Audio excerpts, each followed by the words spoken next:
Nama Om Vishnupadaya Krishna Prasthaya Bhutale Srimate Bhaktivedanta Swami Iti Namine Namaste Saraswate Deve Gauravani Pracharine Nirvisesa Sunyavadi Paschatya Desatarine Jaya Sri Krishna Chaitanya Prabhu Nityananda Shri Advaita Gadadhar Shivasadi Gaura Bhakta Vrinda Hare Krishna Krishna Krishna Hare Hare Hare Rama Rama Rama Hare Hare.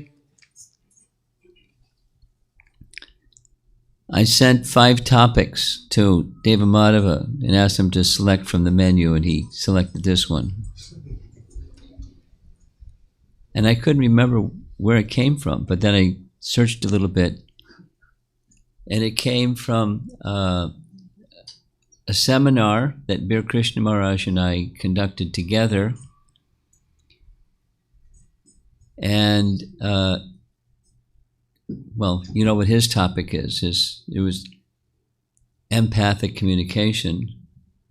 So I followed along and spoke about compassion and, relationships, because that's an important topic, isn't it? I understand you're having a seminar here on relationships. Not that we beat you to it, but it's an important. I'll share this with you. China is now allowing tourism. So they haven't been. So I'm going to China this summer.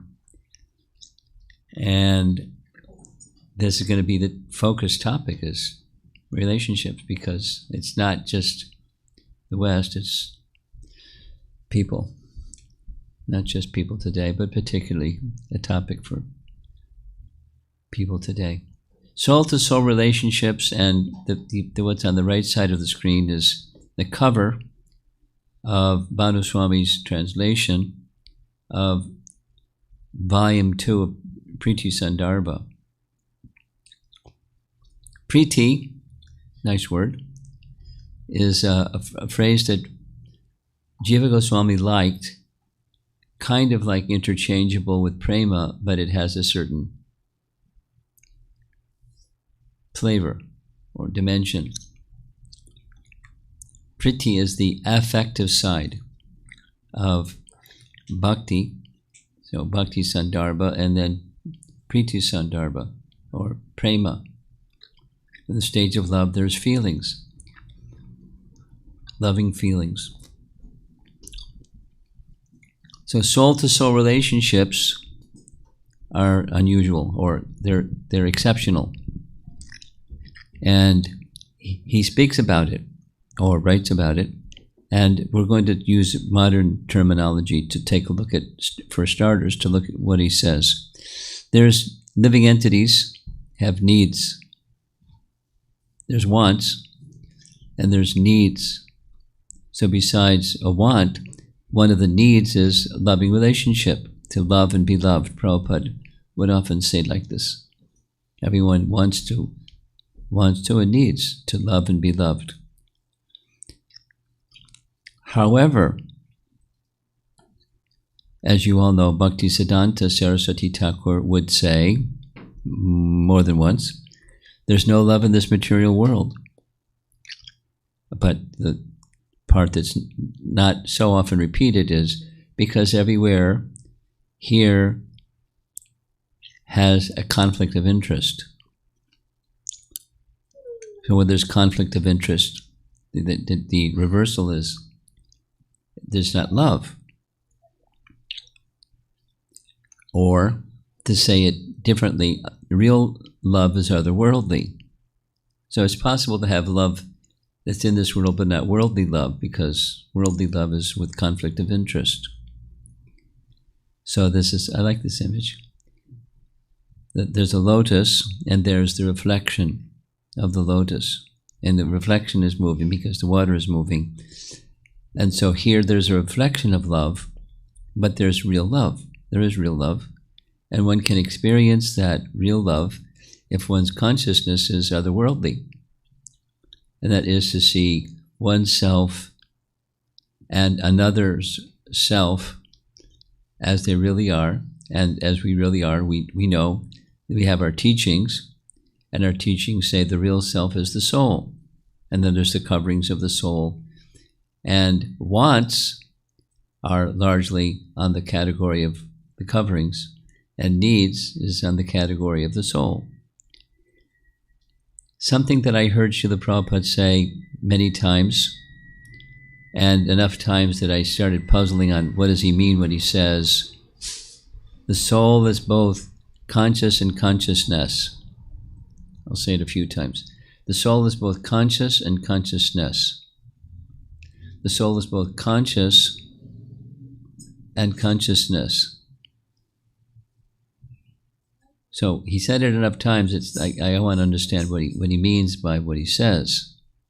So this image does it for me. It's a very simple image. It's a lamp, Deepa. And the lamp has a ghee wick hanging over the edge of that little clay cup. And the lamp, or the light in the clay cup, is luminous. And that luminousness or luminosity of the lamp spreads throughout the room, or the area where it extends. In the language of the Upanishads, it's the consciousness of the soul that indicates there's pots and plates in the room. It's like light, and without light you can't see, using the Upanishadic language, things, pots and plates, vastu, stuff, things, objects. So there's the subjective and there's the objective. So there's the subject and the object in any relationship. And in the individual soul is both conscious and possesses consciousness, every living entity. And although we're conscious, being conscious and having consciousness, we're both. But it's not exactly, let's do it again. It's not just like we're conscious and we have consciousness. They're inseparable.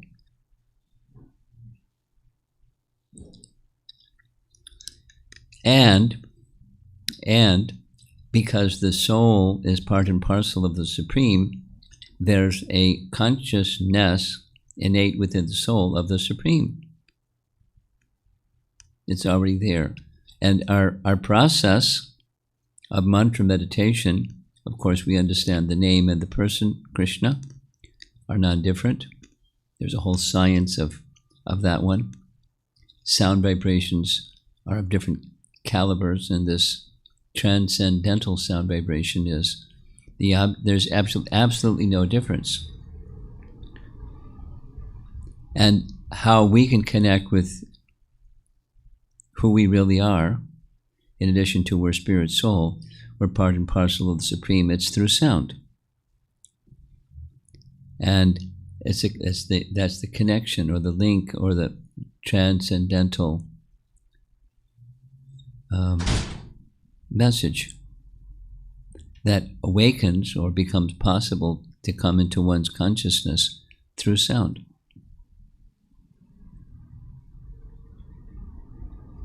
A little more sharing on the same point. It's just same point. There's some devotees that are helping me align myself with the audience I'm going to meet in China. And because the government is what the government is, they allow yoga, and they have, their red flags raised when it comes to religion. So yoga is popular. People go to yoga. There's a zillion different garden varieties of yoga and yoga practice. And some of the persons that go regularly to those venues and conduct programs have come to realize that when something that's spiritual is new, then the tendency is they'll chant and they'll take a Bhagavad Gita, but it's hard for them to follow because they're kind of attached to whatever that yoga teaching and yoga teacher and yoga system that they have, and it's hard for them to transform. That's, over a period of time, persons that go to yoga studios there, that's what they find. So something the hook is real yoga. Like, what's that? It's not exactly saying what you're doing is unreal, but what is it? So we can say in plain language, but in China you have to be really careful with language without going into it. I mean, it's not just the people, but there's training from the government to report when you hear certain words, report it to the authorities. So you have to be very careful with language. But what's real yoga? So that's kind of a euphemism. But what is real yoga? And this is real yoga. It's simple, linking with the Supreme. So there's different ideas of what is Supreme, and there are different ideas of what is linking. But real yoga is linking with the Supreme. And the real linking with the Supreme through sound. Now, I forgot to bring my sound amplification system. I have something that plugs into my computer. There's 2 verses from Queen Kunti's prayers that Sri Rupa is going to sing for us, and we'll listen to her, and we can recite after her. But you'll have to listen carefully because I didn't bring my little device. But let's see how it works. So recognize the verse, and as soon as I click the clicker, Queen Kunti's picture is going to come on, and Sri Rupa is going to start singing, and maybe some of you will get up and start dancing because she sings very nicely.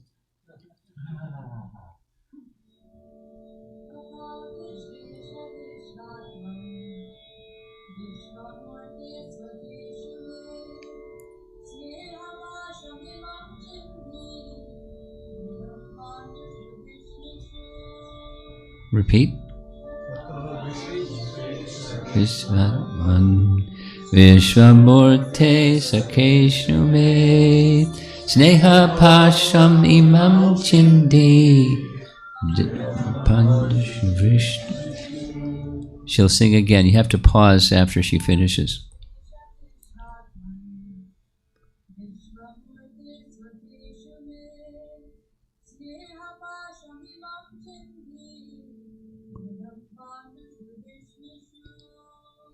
Pause.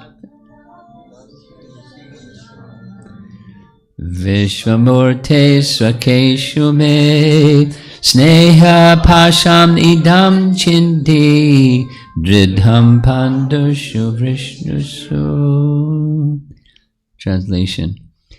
O Lord of the universe, soul of the universe, O personality of the form of the universe, please, therefore, sever my tie of affection for my kinsmen,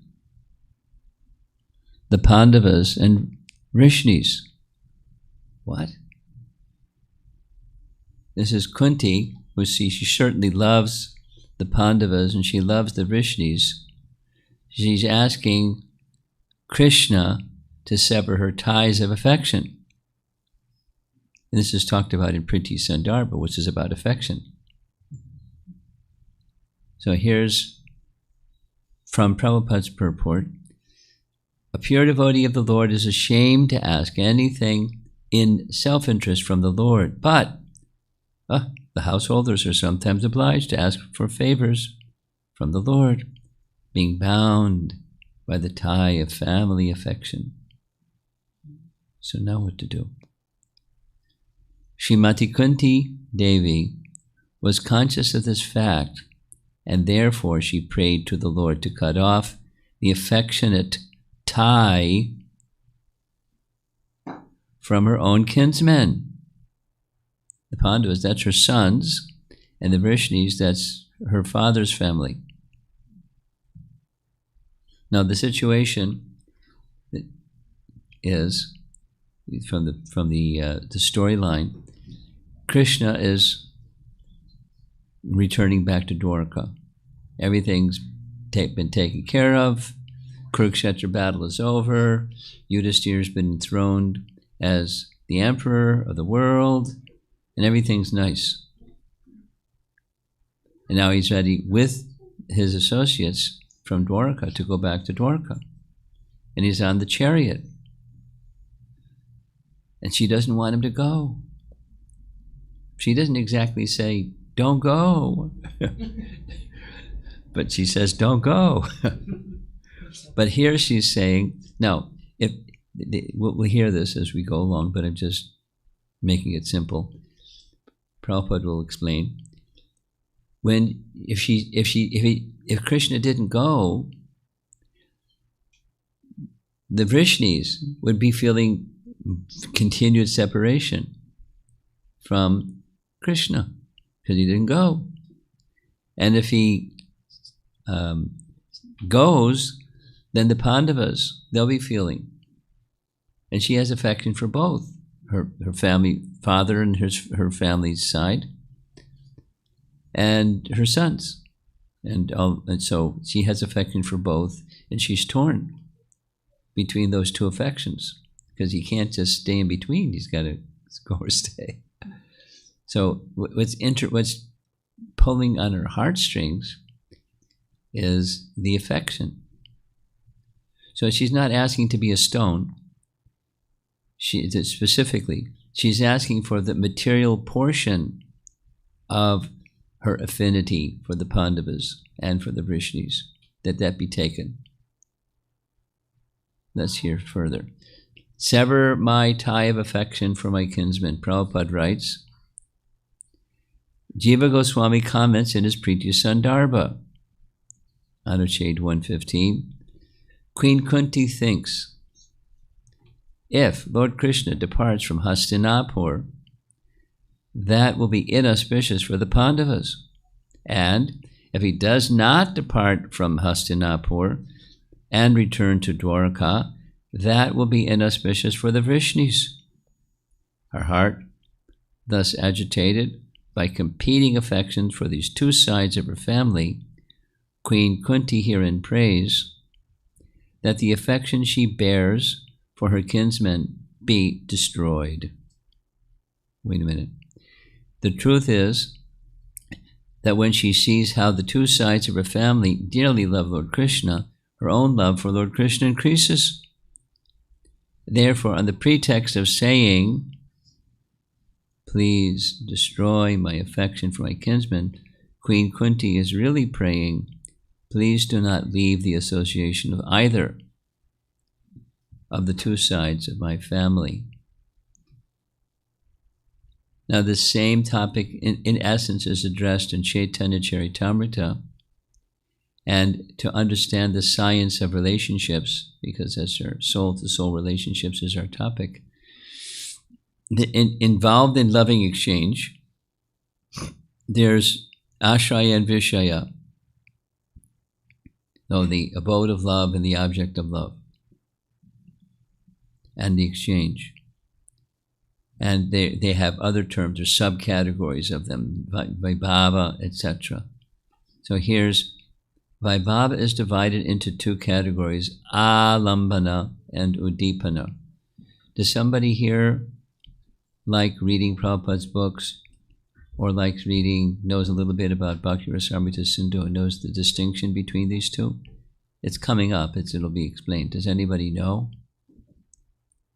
Alambana means? Udipana means stimulant, and alambana is some action which inspires that. They're pretty close to each other. Pretty close to each other, but they're distinct. So let's say it again. Udipana is a stimulation, yes, and alambana is? Alambana is not wrong, some kind of behavior which is shown in the Udipana, they're connected to each other. Okay. For example, like when one great devotee saw the peacock feather. Go ahead. When a great devotee saw the peacock feather, he remembers Krishna, and then when he. So the peacock feather is the Udipana. And then? And then when on seeing that some behavior he shows as considered. He exhibits a certain behavior when his love is stimulated by the Udipana. Yes? Yes, that's what my understanding. Okay. I may be wrong. That's okay. Anyone else want to contribute to this discussion? Here's from Chaitanya Charitamrita. The coming together of a subject and object is called alambana. So it's your specifically is there's an action performed as a result of being stimulated in ecstatic love. But it's specifically, it's the coming together. And a little bit from Priti Sandarbha, alambana may now be further subdivided into ashraya vishaya. When they come together, that's alambana. By seeing that both sides had the same object of affection, the affection for both groups as vessels of the Lord's Priti increased. So both groups, this is now still speaking about the Pandavas and the Vrishnis. So Kunti is knowing the affections of both. Krishna is the Vishaya, and there's Krishna is the Ashraya, and then there's the Vishaya, or the abode of love is, you can turn it around the other way, the abode of love is the Pandavas and the Vrishnis, and the object of their love is Krishna. So when you bring both of them together, alambana, that comes the behaviors and the expressions of that love. May both sides never become detached from you. This is Jiva Goswami's writing. What Kunti in this prayer, in Kunti's prayers, what she's saying. May both sides, the Pandavas and Vrishnis, never become detached from you, or the other way. May you always show your affection to both of them, because that's the two, the combination of the two. That's the alambana. Now the very next verse, no, not yet. It is sometimes experienced, this is Prabhupada speaking on this verse, or writing on this verse. It is sometimes experienced that the Lord, out of a special affinity toward a weak devotee, do you know any weak devotees? You know a few weak devotees. Out of a special affinity toward a weak devotee, breaks the family affection by force of circumstances arranged by his all-powerful energy. By doing so, he causes the devotee to become completely dependent on him, and thus clears the path for his going back to Godhead.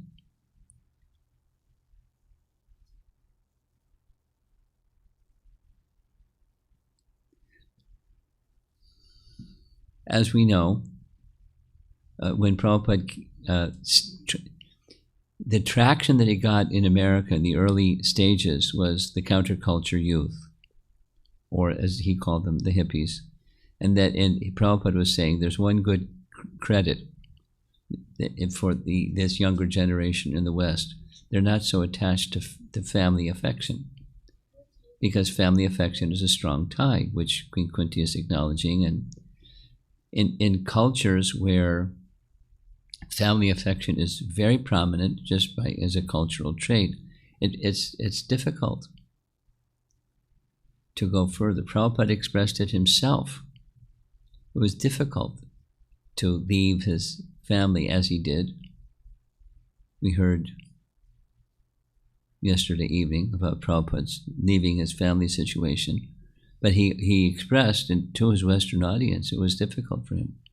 I mean, openly and publicly he spoke like this. because cultured people have it, and certain people it's less strong, which makes it. It's not that you have to give up the relationships, but the material portion of the affection is where the challenge is, because we identify with the body and the coverings, mind, intelligence, and false ego, and it's very difficult. It's not like make them zero, but the material portion, make that zero. And if you take away the material portion, what do you have? You have a soul-to-soul relationship, the spiritual portion. A nice example of this is shown in this picture here, is one of the celebrated pastimes where Krishna is showing his quality of Bhaktavatsala. Now he was Bhaktavatsala for Arjuna because Bhima had taken a vow. You know the story. Bhima had taken a vow that I, who have never broken my vow, Krishna has made me break my vow. What was the vow that Krishna made him break? Krishna made him break the vow that tomorrow morning with these 5 arrows I'll kill the Pandavas, and Arjuna came and asked for the 5 arrows on the basis of a vow or a promise that Duryodhana had made some time ago. And Arjuna said, later I'll ask, so here it is, I'd like the 5 arrows. So the net result was Bhima's vow was broken. Bhishma's vow was broken. Bhishma had taken a vow, tomorrow morning I'll kill the Pandavas. So I'm going to take another vow, and my other vow is Krishna will break his vow or I'll kill Arjuna. And so when it got to the point where Krishna was going to, Bhishma Dev was going to kill Arjuna, and it looked like finished, Krishna did what you see, and that's what Bhishma Dev wanted.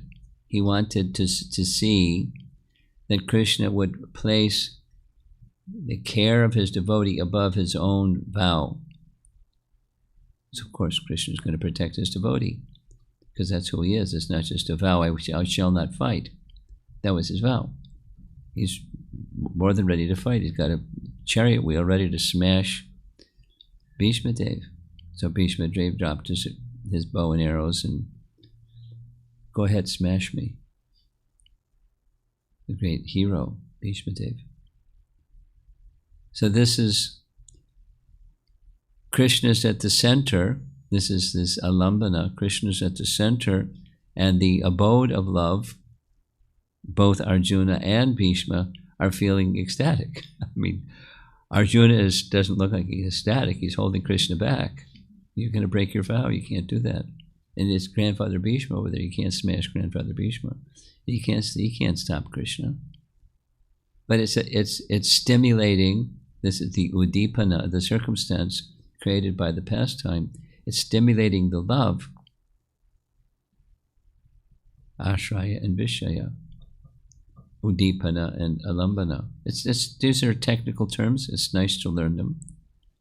So the topic was Kunti's prayers, which Jiva Goswami discusses in Priti Sandarbha. How can Kunti ask that her affection be cut? It's the material portion. So let's go on to the very next verse, and hopefully we can hear the Sri Rupa's voice.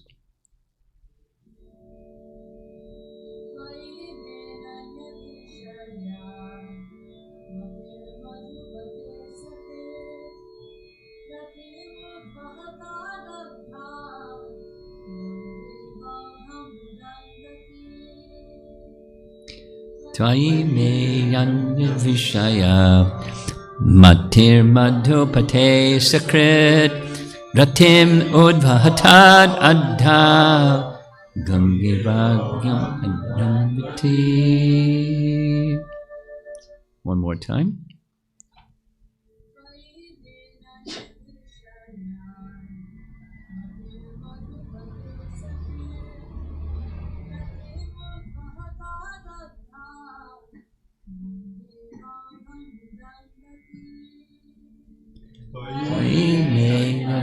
Vishaya Mati Madhupate Sakrit Ratim udvahatad adham Gangevaugam Adanvati. Translation: Oh, Lord of Madhu, as the Ganges flows forever to the sea without hindrance, let my attraction be constantly drawn unto you without being diverted to anyone else. Aha, there it is. What the previous verse was saying is now revealed a little bit further here. She wants her attraction to go only to Krishna and not diverted anywhere else. It's plus, and this is Sharanagati. Only this and nothing else. It's both. Here's a nice photograph of the Ganga. May my mind also carry its affection to you, who are the shelter of all the devotees, just as the Ganga does not consider any obstacle on its course. My mind also should not consider any obstacles that may rise while thinking of you. It's called samadhi, where if something happens, or a thought comes, or something, some pushing comes, she wants to be in samadhi, where her mind doesn't go anywhere. You can acknowledge something, or a thought, or something, but that my mind might not be diverted from you at all. Rather, to cut off the tie of all other affections does not mean complete negation of the finer sentiments, like affection for someone else. This is not possible. A living being, whoever he may be, must have this feeling of affection for others, because this is a symptom of life. Remember that first slide with the oval and inside is needs. It's of the soul, so you can't cut it out. The symptoms of life, feelings of attraction, etc., cannot be annihilated. Only the objective has to be changed, and that's where Krishna is at the center, and thus a soul-to-soul relationship becomes possible. Say it negatively, or differently. Try to have a soul-to-soul relationship where Krishna is not in the center. Well, it's not really what a soul-to-soul relationship is, nor is it really what a relationship is, because Krishna is at the center. And that's what she's saying in these two verses. She wants her affection to go exclusively to him and to no others. And it doesn't mean stopping the affection for the Pandavas and Vrishnis, because that's what it sounds like. So the clarification is being made. The objective of that affection that she has for them and that they have for him should not be hindered. So here it is again, sever my tie of affection. Relations of the soul established in relation with the Supreme Soul are factual relations. When Kunti Devi wanted to cut off the family relation, she meant to cut off the relation of the skin. The skin relation is the cause of material bondage, but the relation of the soul is the cause of freedom. Nice, huh? Very nice. So here's a little practical example. There's a nice Chinese fellow. Looks like he doesn't follow all the 4 regular principles either. So the relation of the soul to the soul can be established by the via medium of the relation with the supersoul. That's the theme of this evening's presentation. So this fellow, he has a friend. They have some similarities. They both have beards.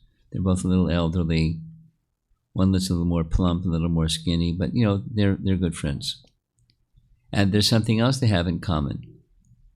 And this one has a spirit soul inside. Look at that. And the other one has his own spirit soul inside. Look at that. And not only that, but they both have the same super soul within each heart. And so their soul to soul relation besides whatever else they do. They have a soul-to-soul relation through the medium of the relation with the supersoul. Now that happens when you're Krishna conscious, and these two fellows may not be. But when consciousness, remember that image of the clay cup and the luminous light from the clay cup, the lamp spreading throughout. So when consciousness touches consciousness, acknowledging supersoul is at the center of this consciousness, that consciousness, then you have a soul-to-soul relation. It takes a while. It takes some purity. It takes a while to get purity. But when that purity is there, that's the situation.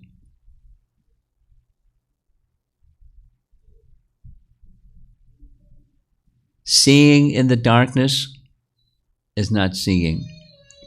But seeing by the light of the sun means to see the sun and everything else, which was unseen in the darkness.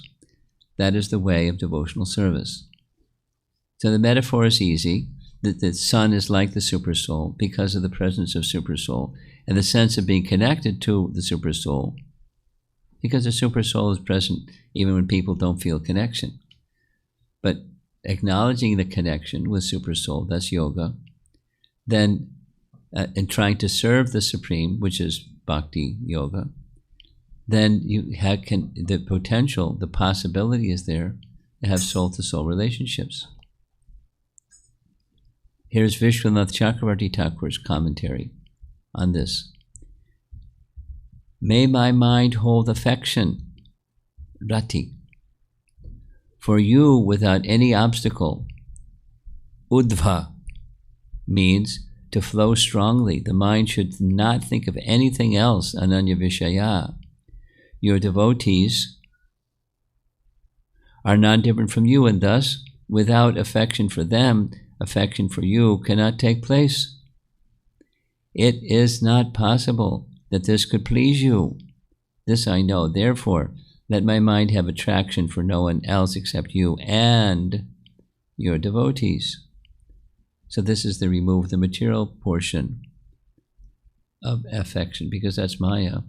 But doesn't mean you stop the affection, but let the affection be a soul-to-soul based on Krishna's at the center. I prayed to cut affectionate bonds with the Pandavas and Yadavas, who are your devotees. But since it is a prayer in front of you, it means cutting only the material affection which arises from bodily identification. It is not cutting the affectionate relation with you. I want to cut that affection which causes bondage.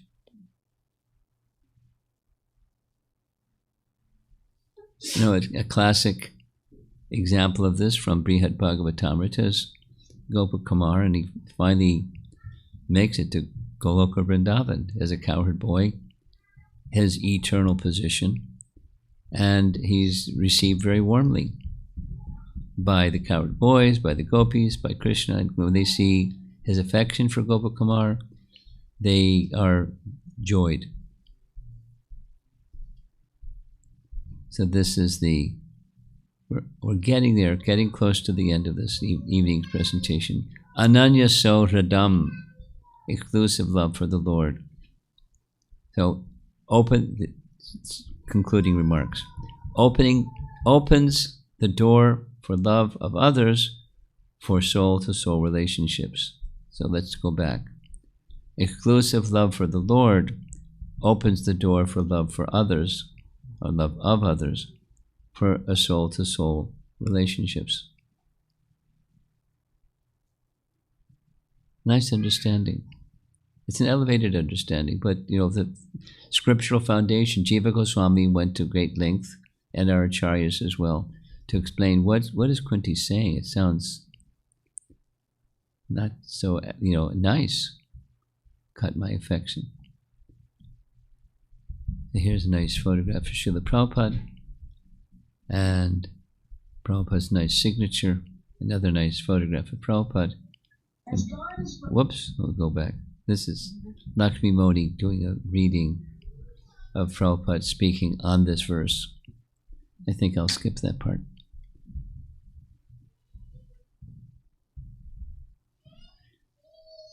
So it's possible, yet it's rare. But that which is rare is often very valuable, and the value that one places in loving relationships, soul to soul loving relationships, we like, and the price is purity, and the purity is walking our talk or living, cultivating our the sense of the need for loving relations to be connected to that which is within every soul, the super soul, the Supreme Lord. Now we can go higher than super soul. We can go to to Bhagavan, because we're all part and parcel of that Bhagavan. So that's where soul-to-soul relations can occur. Now, it's a whole other topic. What about having a soul-to-soul relation with somebody that's not a devotee? Is that possible? Yes.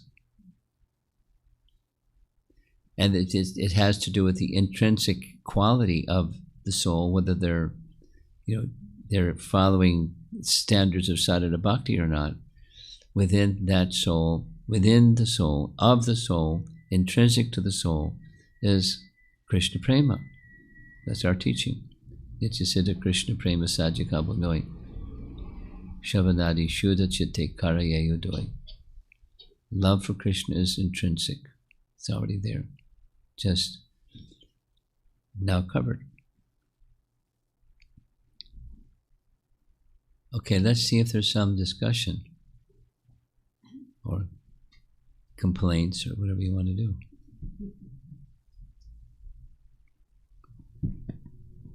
Yes. I was very excited by your topic of the presentation.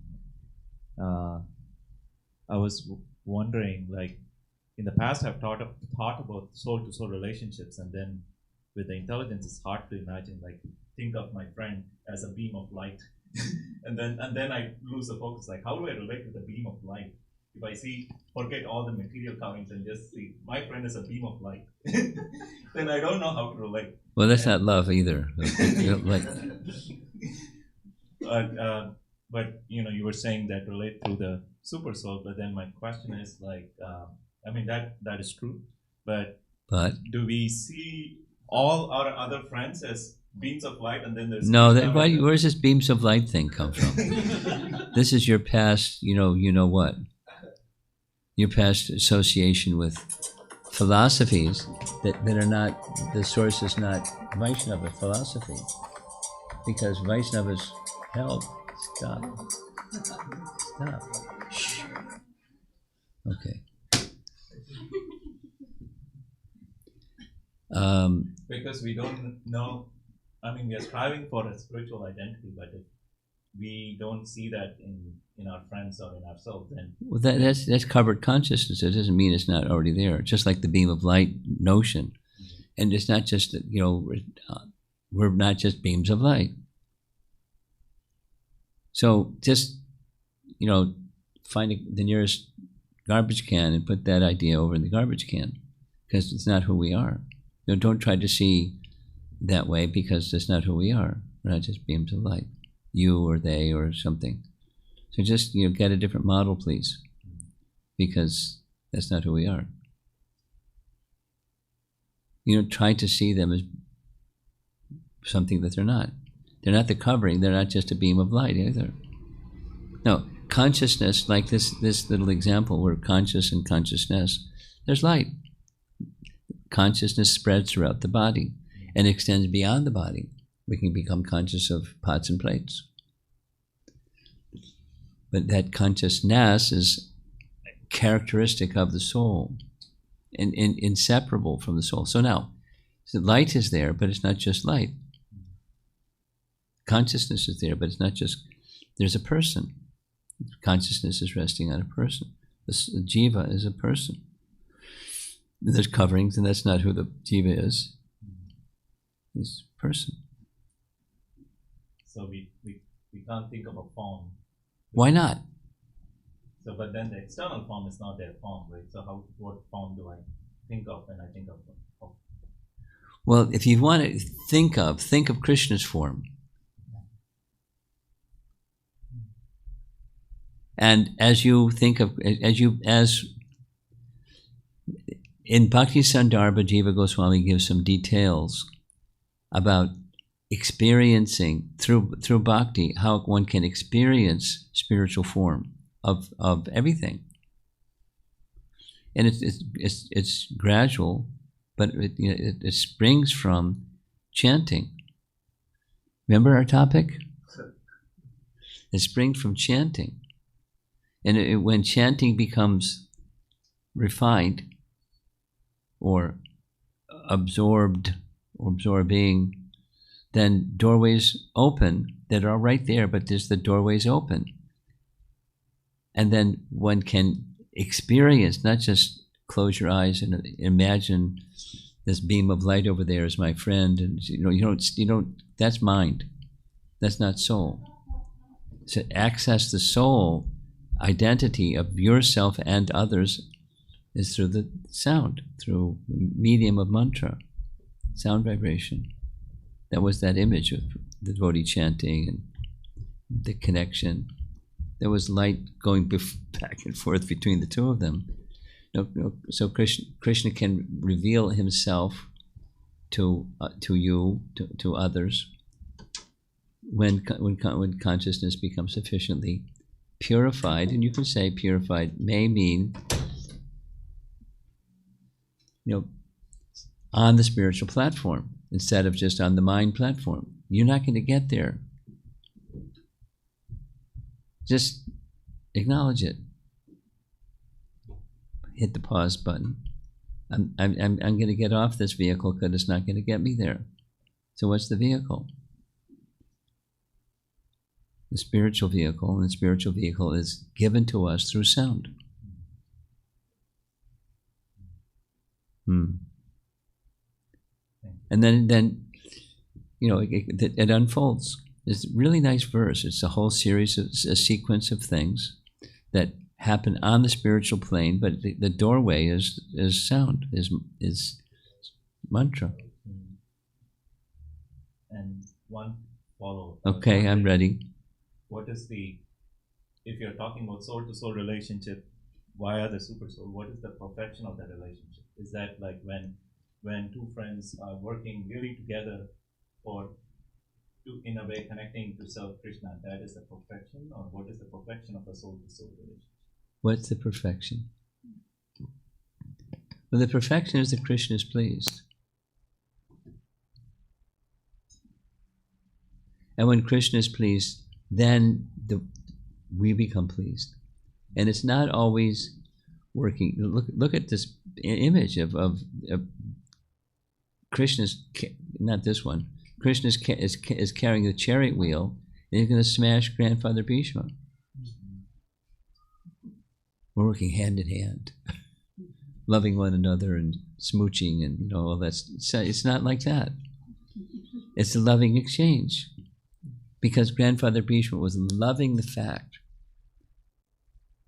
that Krishna's Bhaktavatsala, and he's ready to pick up a chariot wheel and smash me. Although he's promised, he won't.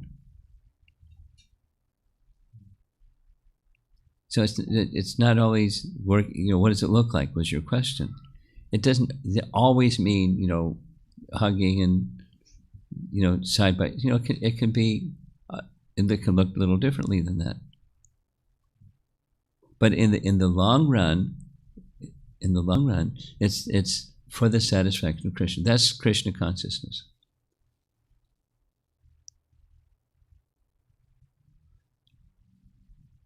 It's after here. I'm going to Chicago for the 50th anniversary of Kishore Kishori's installation, After that, I'm going to Atlanta, and they have a group of young people that they want me to talk about conflicts in relationships. And how to. So it's on this. It's just the flip side of the soul-to-soul relationship. There's diversity. So, and when there's diversity, there can be clash, just like we heard here, Bhaktisiddhanta, because there's why there's no love in this world, because everywhere there's a conflict of interest. So when the interest is Krishna's pleasure, and the interest is Krishna's pleasure, how to go about getting Krishna's pleasure. And if I see, well, the interest is me, and it's how I'm satisfied, I have conflict of interest. Diversity is fantastic. I mean, so this is another topic, but I'm just responding to, what's it look like? There's diversity.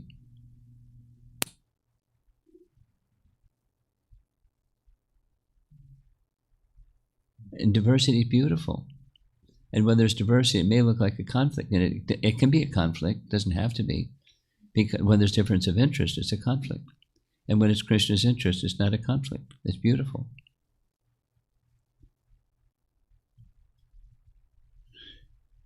There's just a little Prabhupada story. Prabhupada was in a room in Ireland with a professor. I forget his name at the moment. In Ireland, there's always been this conflict between Protestants and Catholics, and they're bloody, like killing each other over you're a Protestant and I'm a Catholic, or vice versa. And it's gone on for a long time, too long. So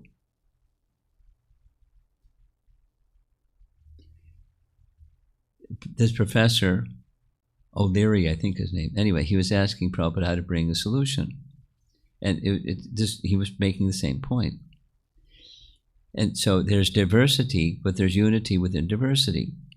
That's so what Prabhupada's gesturing to a vase of flowers on the table where they're sitting. See the flowers? There's so many colors, so many different varieties of flowers. There's diversity. It makes it beautiful.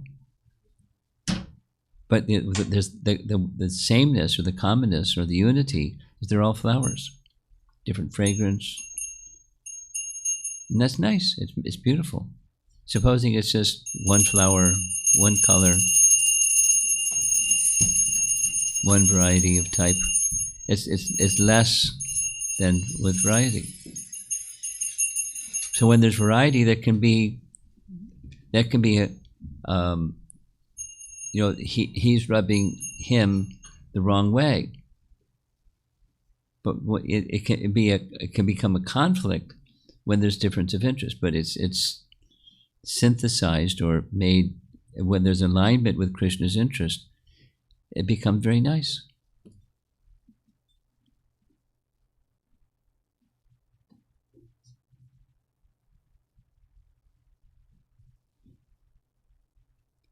Did you know that Radharani has an older brother? Huh? Sridham. So one of the things that Sridham does when the cowherd boys wrestle is he is paired off with Krishna. Commonly, not always. And he beats Krishna easily. And he says to Krishna, "Oh, what kind of a big man are you? You always lose."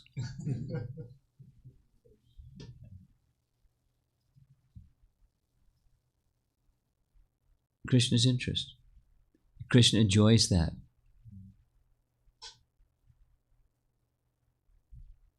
That's Vrindavan. Okay. Yes. Just kind of to build off of what you're saying. I don't. Go ahead. Just go ahead. I don't always assume to know exactly what Krishna wants in a situation, and that's good. I feel right, and I feel like there's a lot of talk in the philosophy about being personal, yes. And so trying to have that sincerity and that connection. But still, I'm I fumble in my relationships. I make mistakes and things like that. Really? Yes, I do. I have to admit, Maharaj. You mean you're human, huh? But my question is how can I know? Do I just trust that all of this pleases Krishna? It's always his arrangement. Well, let's just assume. I think it's safe to assume that we're not pure devotees. Okay, so when we're not pure devotees, there's some devotion, but it's not pure devotion, so there's a bit of a mix. That's a safe assumption. A bit of a mix. So now, when it's a bit of a mix, what happens? And so there's something and something. Now, how do I know? You know that it's a mix. It's safe. And so what you need to do is not just to know it's 100%, because it's not 100%. You know that it's mixed. So now, okay, that's honesty. Now what do I do? I'm mixed. I'm a mixed devotee. What am I going to do? Because I want to get to the stage. So you follow, just keeping it really simple language, sadhu sangha. You stay doing bhajana kriya with sadhus, knowing that I'm mixed, and they may be whatever they may be. They may be greater, lesser, or same, or whatever they may be. They're following, that's the oneness, the unity. They're following the sadhana bhakti program, the bhajana kriya program. And I feel safe in that association, and my focus is going, it's like Kunti's prayer, the material portion, please take it away. No, it's not an order, but it's an appeal. It's from the heart, an appeal. Take the material portion, please. However long it takes for me to get there, please. So what's left? You only. That's the pure. And then Krishna. When you're on that track, you're not there yet. You're a mixed devotee, but you're on the track to become.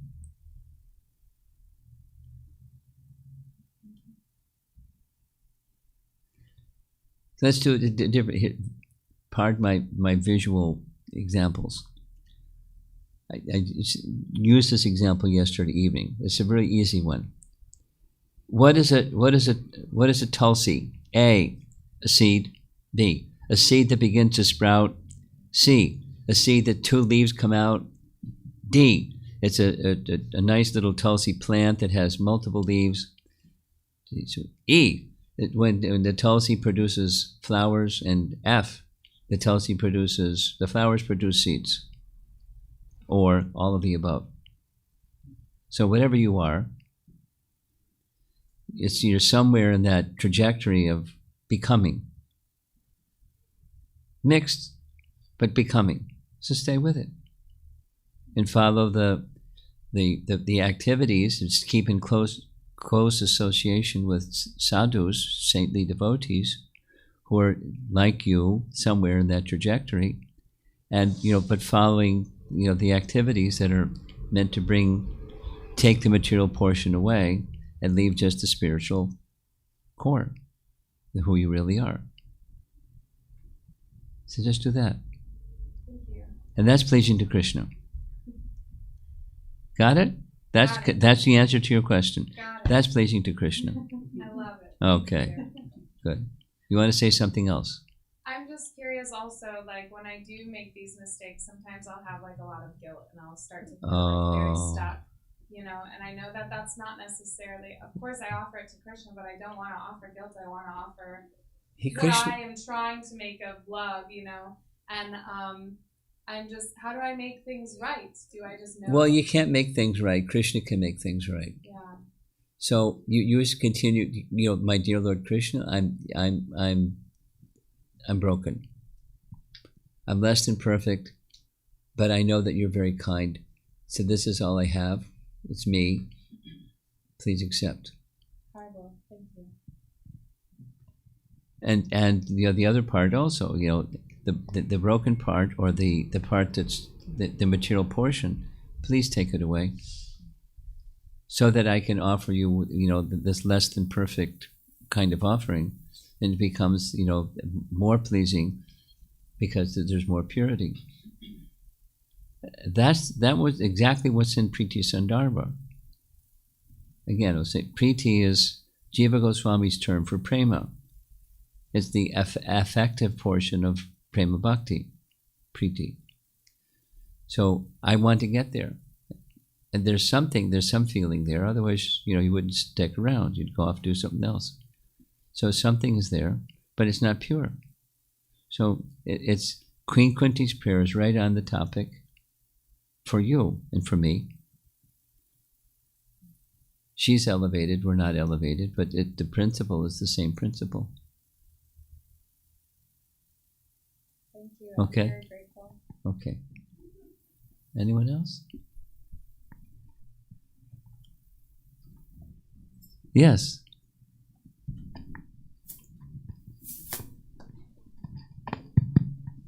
Hare Krishna, ma'am. Hare Krishna. So, in relationship, like between the two souls, Between two souls. They come together to please Krishna. Some like during that process, one or both, or one, I think I can say both, may end up in competing in pleasing to Krishna. Competing to please to Krishna, to please Krishna. So the question is it, this is the mixed, where there's conflict of interest, it's not just pleasing Krishna, it's pleasing me and pleasing Krishna, which is more about pleasing me than pleasing Krishna. And that's where the conflict comes. It's not just a different, this is the diversity, unity within diversity theme. Supposing all the flowers in the vase are complementing, they're interested in complementing, let's say a garland that Krishna is wearing. The flowers are conscious, they want to please Krishna. It's not competing against each other. I'm going to please Krishna more. No, I'm going to please Krishna more. Accepting that there is variety or diversity in the desires to please Krishna, the methodologies to please Krishna, that's okay.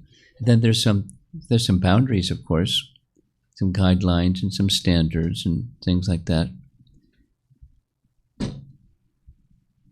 But diversity is fantastic. Now, you're bringing out sometimes that diversity leads to conflict because my way is better than your way, or something like that. Some variety of. So that's where the problem comes. The problem doesn't come with a different idea of pleasing Krishna.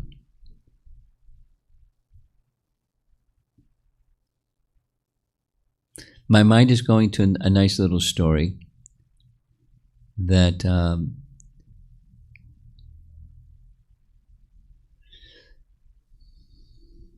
Akinchana Das Babaji, you've heard his name before? Akinchana Das Babaji? Yes? So there's this, I heard this from Bhakti Chumaraj. I wasn't there, but he told me the story, or he expressed the story. They're in a room. Ban Maharaj was sent by Bhaktisiddhanta to England to establish Krishna consciousness, and Prabhupada went to America to establish Krishna consciousness. And then Kinchana Das Babaji. So Kinchana Das Babaji's saying, what's the difference between you two? You're both erudite, you're both good literary people, you're both, were encouraged by Bhaktisiddhanta Saraswati Thakur, our Guru Maharaj, to preach to the Western world, and one was successful and the other was not successful. Why? And they were laughing, and then he said, because Bhaktivedanta Swami had full faith in the holy name. He just sat in a park and chanted, and he did other things, of course, but because of his, so that's what's pleasing. So the different ideas of pleasing, but without that unity of the holy name and having faith in the holy name, you're going to have the conflict thing. And when you have faith in the holy name, that's what brings people together. Even they have different ideas of how to please. Krishna, which is wanted, because there are different ways to please Krishna.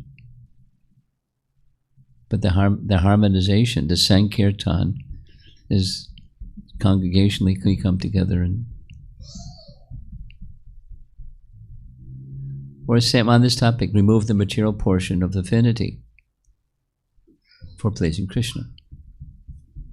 The material portion, the separate interest, the conflict of interest idea. Okay, yes? Hare Krishna Maharaj. How do we make sure that our relationships with non-devotees are also pleasing to Krishna? It's a challenge.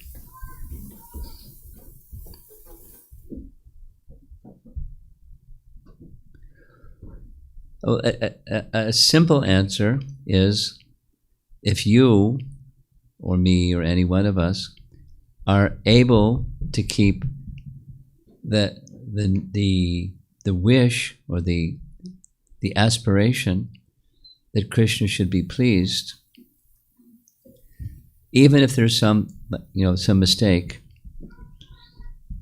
Krishna will be pleased with that attitude, and he'll make correction for your mistakes. He'll cover for you if you make mistakes and give you prompts. And then when Krishna gives the prompt, then you respond to the prompt. Because the goal is not to please the other people, the goal is to please Krishna. Then you get prompts by one means or another means. Sadhu Sangha, someone can, or something you read, or something, and it, because when your interest is to please Krishna, then you'll have the little light will go on saying, this is pleasing, this is not pleasing to Krishna.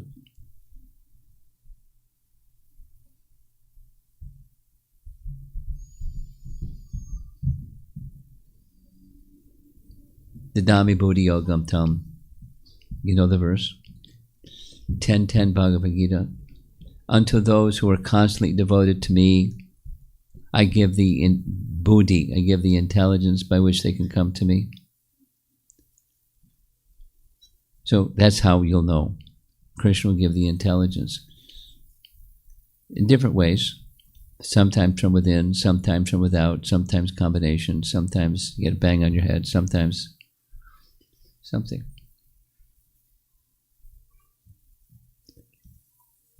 And Krishna is very kind. Krishna is very kind. Just like, the plan to be here, and then the plan that I couldn't come here, then the plan I could come here. It's like Krishna's having fun.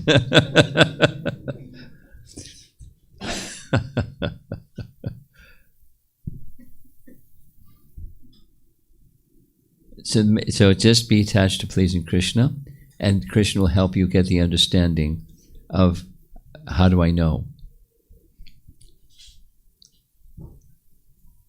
Dadami Buddhi. Look it up later. 10:10 Bhagavad Gita.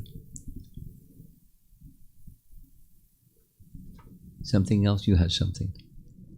Please accept our obeisances. Thank you. Okay. This commentary which you shared from Jiva Goswami from Priti Sandarbha, which talks about the same verse, that was very satisfactory for me, because previously I could never make sense of this verse. That what is when what does she mean when she's saying, "Take away my affection"? Yeah, because those are make me cold-hearted, please. No, those are eternal associates. So also, taking away material relationship is also not very confusing. But when you put that in perspective, that she's saying that she doesn't want to make material calculation, that whether Krishna should stay with Vrishnis or the Pandavas, and she's caught up in that mix, and she wants to, as I understand from the commentary which you shared, that she wants to get out of that material calculation, and she wants to let Krishna decide what to do in that situation. Well, yes, but she wants. There's more than just that. Krishna's going to do what Krishna's going to do anyways. So what's the use if I have, as Kunti has, access to Krishna's ear and heart? She's not going to try to control Krishna. Don't go there, go here, or something. It's her own heart, and the I mean, it makes it really easy for me. Do not leave the Pandavas or the Vrishnis alone, away from you. However you do it, please leave that intact. No, Krishna could do anything, so it's not a problem for Krishna to do it, but that's what she wants. And let my affection be exclusively to you. And then it's the soul-to-soul relation with the Pandavas and the Vrishnis, not the body-to-body relation with the Pandavas and the Vrishnis, because it's her father's family, which she has affinity for, and her own children, which she has affinity for, which is in relation to the body. So let my affection be exclusively to you. Ananya yogena, ananya bhavena.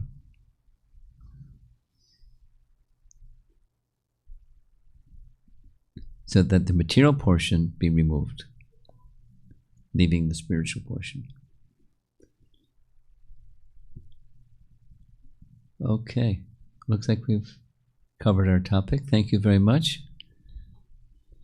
Nice community here, lively kirtans and lively sangha. I brought with me some Mahaprasadam. Yay! So I'm going to distribute some Mahaprasadam.